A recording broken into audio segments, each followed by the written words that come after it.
Assalamualaikum warahmatullahi wabarakatuh. Perkenalkan, saya Tiara Apriliani, kelas 1A, Prodi D3 Keperawatan Bengkulu.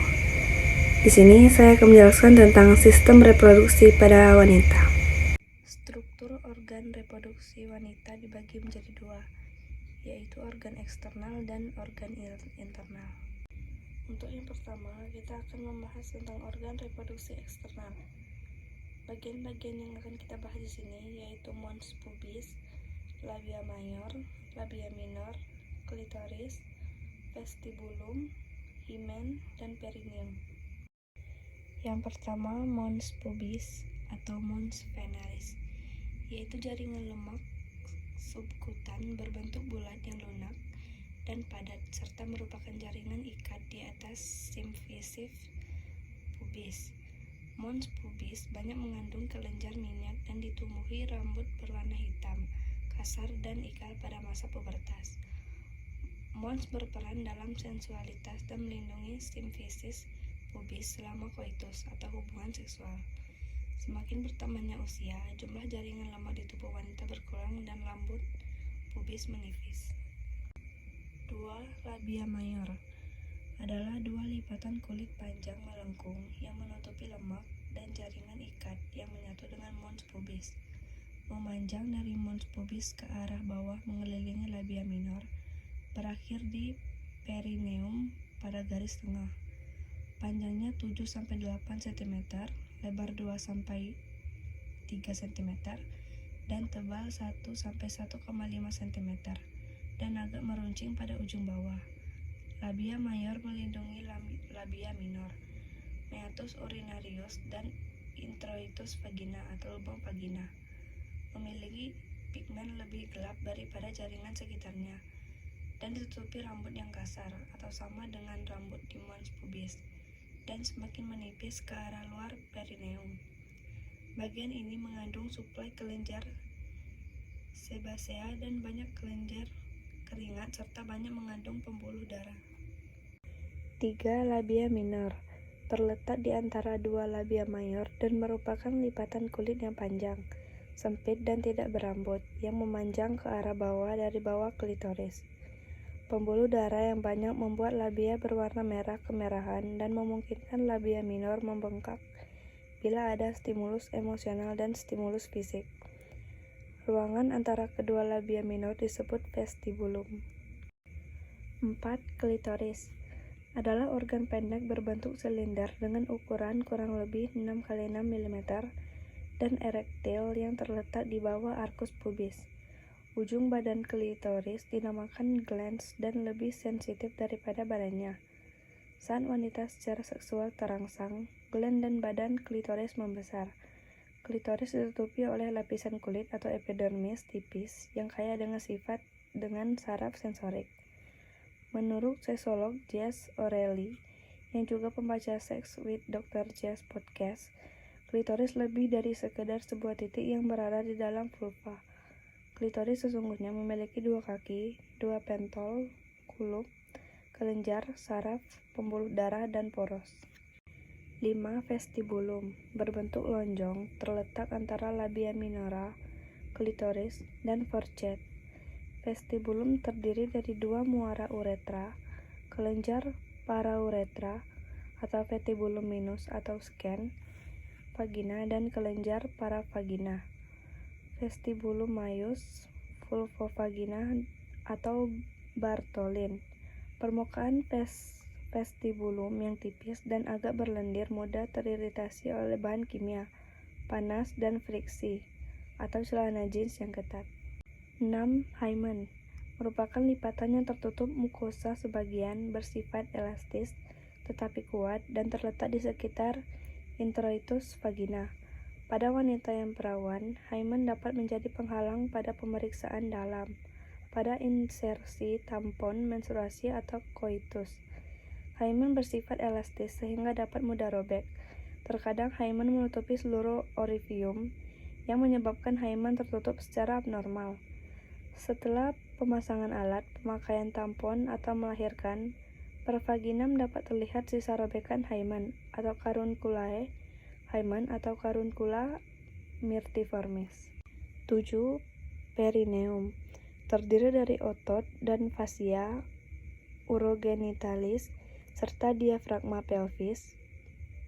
Perineum berperan untuk mengontrol proses buang air besar dan buang air kecil, menjaga aktivitas peristaltik agar tetap normal, dengan menjaga tekanan interabdomen dan fungsi seksual yang sehat setelah bersalin. Perineum merupakan daerah muskular yang ditutupi kulit antara introitus vagina dan anus. Perineum membentuk dasar badan perineum. Selanjutnya, organ reproduksi internal. Bagian-bagian yang akan kita bahas adalah vagina, uterus, tuba falopi, dan ovarium. 1. Vagina merupakan penghubung antara genitalia eksternal dengan genitalia internal. Vagina berukuran di depan 6,5 cm dan di belakang 9,5 cm. Pada puncak vagina terdapat bagian yang menonjol dari leher rahim disebut porsio. Epitel vagina merupakan epitel squamosa dalam beberapa lapisan yang tidak mengandung kelenjar akan tetapi mengadakan transudasi. Dinding belakang vagina lebih panjang dan membentuk fornix posterior, fornix lateralis sinistra, dan fornix lateralis dextra. 2. Uterus berbentuk seperti buah alpukat atau buah pir yang sedikit gepeng, terletak dalam rongga pelvis di antara rektum dan kandung kemih. Panjang uterus 7-7,5 cm, lebar 5 cm, dan tebal 2,5 cm. Uterus pada wanita dewasa terletak di sumbu tulang panggul dalam posisi anteversioflaksi, membentuk sudut dengan vagina. Korpus uteri ke arah depan membentuk sudut 120-130 derajat dengan serviks uteri. Uterus terdiri dari fundus uteri 9 dasar rahim, ditutupi oleh peritoneum berhubungan dengan fascies vesicalis dan permukaan tuba uterin yang menembus dinding uterus. Korpus uteri. Di dalamnya terdapat rongga atau cavum uteri yang membuka keluar melalui saluran canalis cervicalis. Bagian ini merupakan tempat berkembangnya janin. Cervix uteri merupakan bagian uterus yang menyempit, berbentuk kerucut dengan apeks yang menjurus ke bawah dan ke belakang dan sedikit lebar di pertengahan. Cervix dibagi menjadi 2 bagian, porsio supravaginali dan porsio vaginali. 3. Tuba falopi terdiri atas pars interstitialis, bagian tuba yang terdapat di dalam uterus, pars ismica, bagian yang sempit pada sudut antara uterus dan tuba, pars ampularis, bagian yang membentuk saluran yang lebar meliputi ovarium, infundibulum, bagian ujung tuba yang terbuka mempunyai umbul yang disebut fimbriae, melekat pada ovarium untuk menangkap telur yang dilepas oleh ovarium menuju tuba. 4. Ovarium.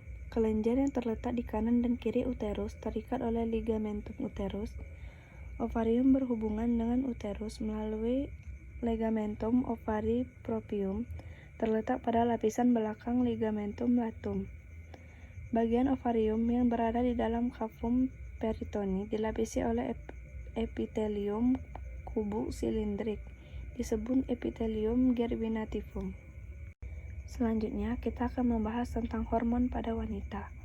1. Hormon estrogen adalah sekelompok senyawa steroid yang berfungsi terutama sebagai hormon seks wanita, walaupun terdapat baik dalam tubuh pria maupun wanita. Kandungannya jauh lebih tinggi dalam tubuh wanita usia subur. 2. Hormon progesteron merupakan hormon dari golongan steroid yang berpengaruh pada siklus menstruasi perempuan, kehamilan, dan embriogenesis. 3. Hormon testosteron adalah hormon steroid dari kelompok androgen. 4. FSH adalah hormon yang dikeluarkan oleh gonadotropin. 5. LH adalah hormon dengan berkas genetik CGAL-HB yang dikeluarkan oleh gonadotropin. 6. Oksitosin, hormon yang berfungsi untuk merangsang kontraksi yang kuat pada dinding rahim atau uterus sehingga mempermudah dalam membantu proses kelahiran. Baiklah, sampai di sini saja materi tentang sistem reproduksi pada wanita. Saya ucapkan terima kasih. Wassalamualaikum warahmatullahi wabarakatuh.